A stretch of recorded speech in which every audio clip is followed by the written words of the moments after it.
Hello, welcome to the channel.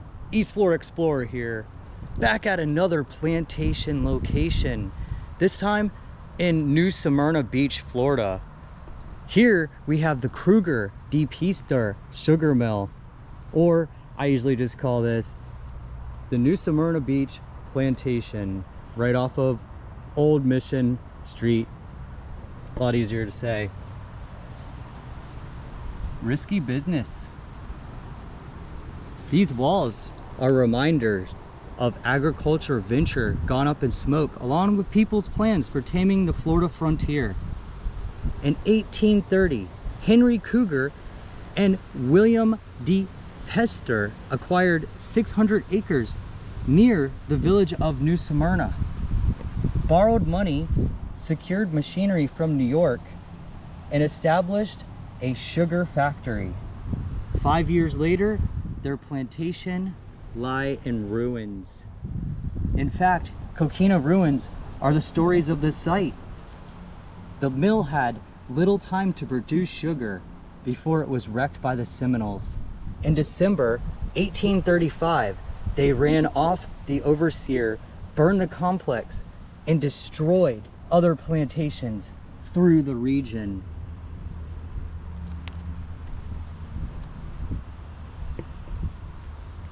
Take a little walk around this one. This one is like one of the coolest plantations that I've actually been to. And another information sign about the native stone that the mill is made out of, which is coquina. How they mined it out of the grounds, just like in St. Augustine. How I did the video on the Spanish quarries up there.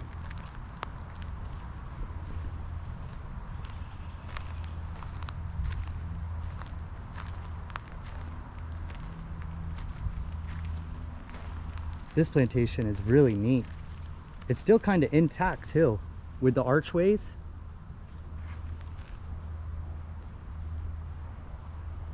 And those are a big part of why, you know, that area is still standing, because it's arches.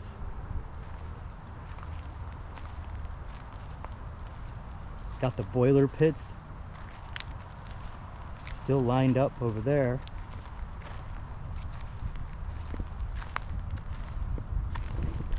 And I'll just do a walk around the circle, or more of a square actually. The sidewalk goes around, has some more information about sugar making. In Florida's early days, many investors set their sights on sugar, coarse, brown, and very valuable. To get most from their sugar cane, some planters had their own crushing and cooking operations at sugar plantations like this one. African American slaves cleared the land, raised the crops, then cut and processed the cane each winter, unless hurricanes had smashed the plants. Today, we can still see the outlines of this 1830s factory and its sugar mill making process. Picture of the sugarcane crusher.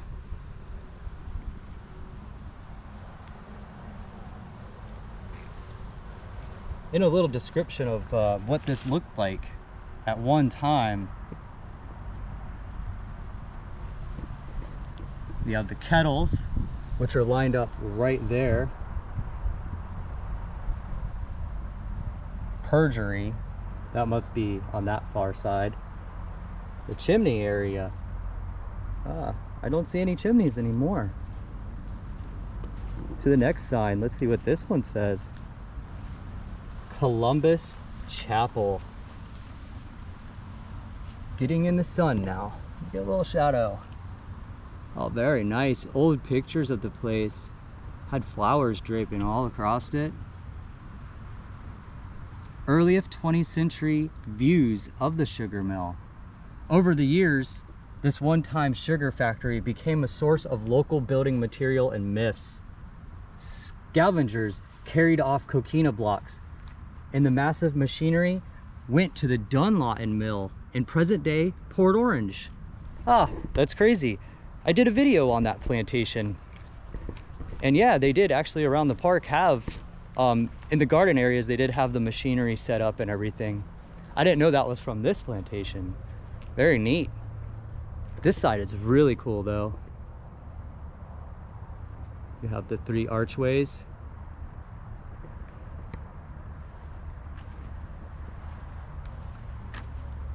And the kettle's still here, full of water.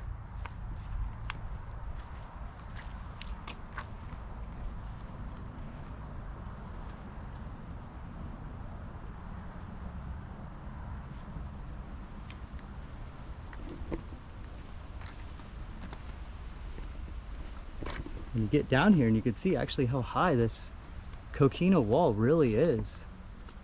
I mean, it's pretty high, pretty big building. And off to the left of me, that might have been the chimney right here, what's left of it. And down here we have a well. It's an old well.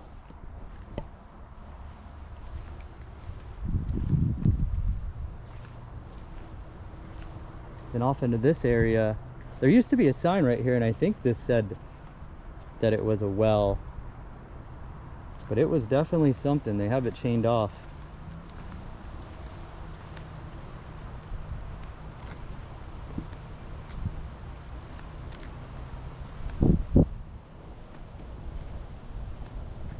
And over here they have a little sign with a piece of machinery here. Big piece of steel. Let's see what it says it is here. A stray relic. Some students of the Cruger-dePeyster ruins believe this iron beam came from the Plantation's sawmill, meant to transfer force from a steam engine to a cutting blade. It was cast in New York along with the sugar factory's other heavy equipment. A decade after the Seminoles raided this site, another aspiring sugar maker found a use for this sugar mill and its abandoned machinery. In 1840s, John Marshall moved the equipment to Dunlawton Plantation in Port Orange. Since Marshall also had a sawmill, it was hard to say why he left this piece behind. And I guess that would be this big piece at the top that they're showing.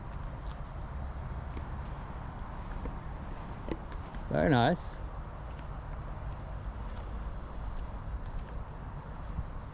Love the arches in this one.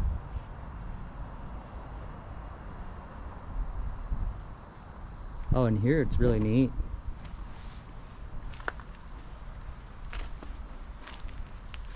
Got down to some brick areas.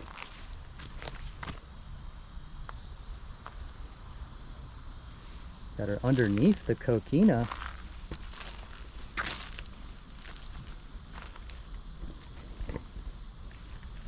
I'm on the other side of the arches now.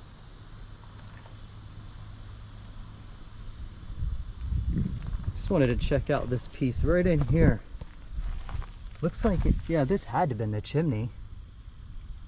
Neat. Oh wow, those bars are solid. Could be the original. Get a little peek into that chimney.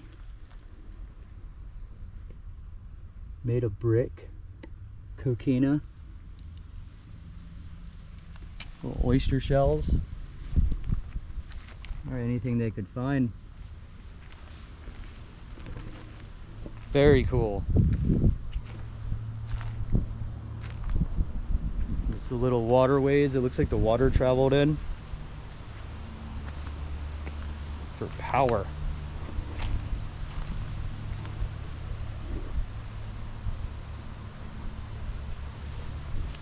Take a little shortcut this way.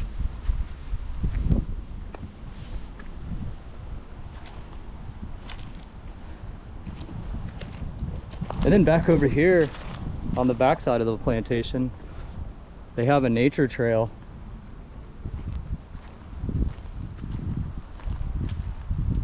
It's not a real long nature trail.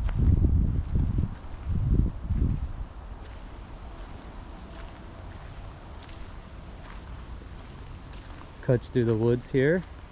Very nice. Nice and shady. I walked this nature trail a couple years ago. And there was, when you get out a little further, there was a lot of citrus trees.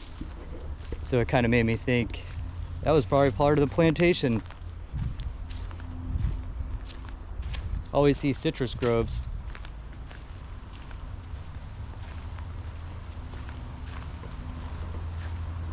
Yeah, really nice place. And it's a surprise too, that being on the weekend, that nobody's here. I would think it would be pretty busy. There's nice areas to have picnics, you know, enjoy the day. Not really a playground or anything here, but lots of open land.